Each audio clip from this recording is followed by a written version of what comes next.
নমস্কার বন্ধুরা, আবার নিয়ে চলে এসেছি আর একটা নতুন ভিডিওতে সবাইকে ওয়েলকাম, স্বাগত জানিয়ে ভিডিওটা শুরু করে দিলাম। আজ তোমাদের দেখাবো ঘরেতে খুব সহজভাবে খুব তাড়াতাড়ি কোয়েল পাখির মাংস কি করে রান্না করবে। তো আজ কিন্তু আমি সব কিছু নিজের হাতে কাটা, রান্না সবটাই কিন্তু নিজের হাতে করব। তো দেখো আমার পুরো কাটা কমপ্লিট হয়ে গেছে, আর খুব বেশি কিন্তু হয়নি, 200-250-র কাছাকাছি হয়েছে। তো কি করে বানাচ্ছি সেটা তোমরা দেখে নাও।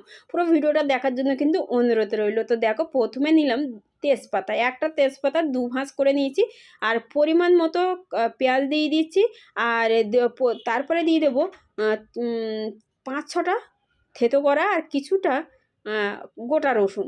হ্যাঁ বন্ধুরা, আমি কি করে বানাচ্ছি পুরো ভিডিওটা দেখো, আশা করি তোমাদের অনেক ভালো লাগবে। খুব তাড়াতাড়ি রান্নাটাও আমি সেরে ফেলবো। তো দিয়ে দিচ্ছি 1/2 চামচ জিরে পাউডার, 1/2 চামচ হলুদ পাউডার, 1/2 চামচ ধনিয়া পাউডার, 1/2 চামচের একটু কম, স্বাদ অনুযায়ী লবণটা তোমরা দেখে নেবে। তারপর দিচ্ছি লঙ্কা পাউডার, তোমরা এটা কাঁচা লঙ্কা দিয়েও বানাতে পারো, শুধু কালারের জন্য কিন্তু আমি দিয়ে দিয়েছি লঙ্কা পাউডার।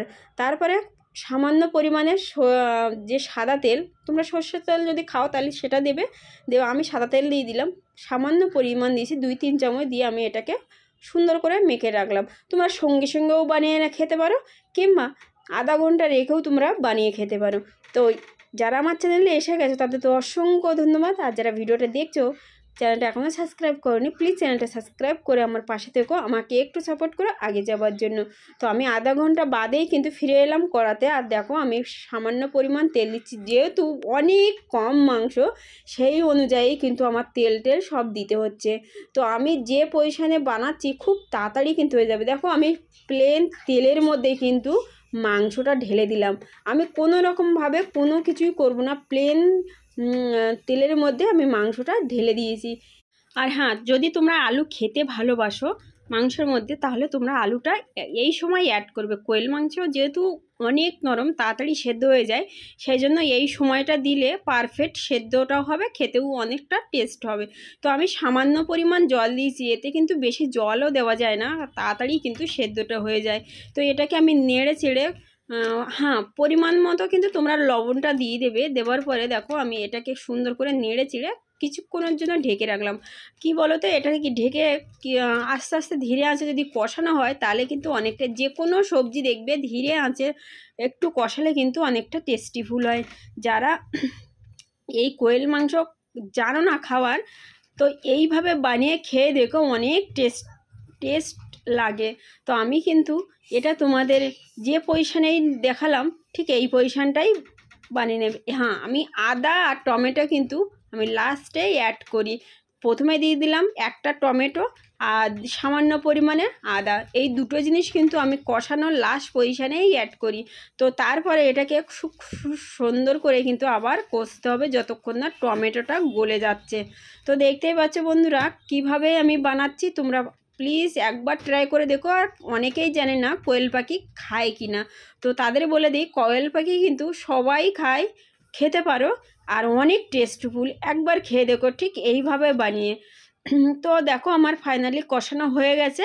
এবার আমি লাস্ট পর্যন্ত দেখো আমি আরও কি দেব। তো ফাইনালি হয়ে গেছে, আমি কিন্তু 15 মিনিটের মধ্যেই কিন্তু রান্নাটা কমপ্লিট করলাম। তোমরা যদি ঠিক এইভাবেই আমার পজিশানে যদি তোমরা বানাও তাহলে কিন্তু 15 মিনিটে রান্না কমপ্লিট হয়ে যাবে। তো সব কিছু দেওয়ার পরে আমি কিছুক্ষণের জন্য কিন্তু ঢেকে রেখেছিলাম, যাতে সুন্দরভাবে সব আলুর মধ্যে আর সব রকমভাবে মিশে যায়। তো দেখো অসাধারণ কালার হয়েছে। এবার আমার কিছুক্ষণ ফোটানোর পরে আমি দিয়ে দিয়েছি গোলমরিচ পাউডার, এর লাস্ট পজিশানে কিন্তু এগুলো অ্যাড করতে হবে। আর দেখো কালারটা কিন্তু অসাধারণ হয়েছে। আর যদি তোমরা কাঁচা লঙ্কায় বানাও তাহলে কিন্তু অতটা কালার আসবে না, যদি পাউডার লঙ্কায় বানাও তাহলে কিন্তু অসাধারণ কালার আসে।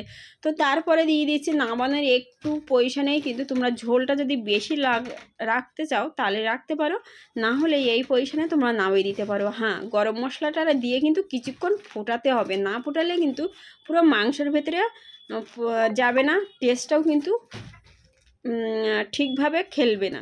আর হ্যাঁ, ঘরের গরম মশলাটা দেওয়ার চেষ্টা করবে। ঘরের গরম মশলাটা কিন্তু যে কোনো মাংসতে দিলে কিন্তু বেশি টেস্ট হয়।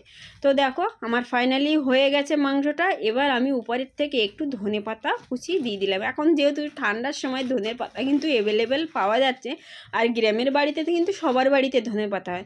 তো দেখো বন্ধুরা কেমন হয়েছে আমাকে কিন্তু অবশ্যই জানিও।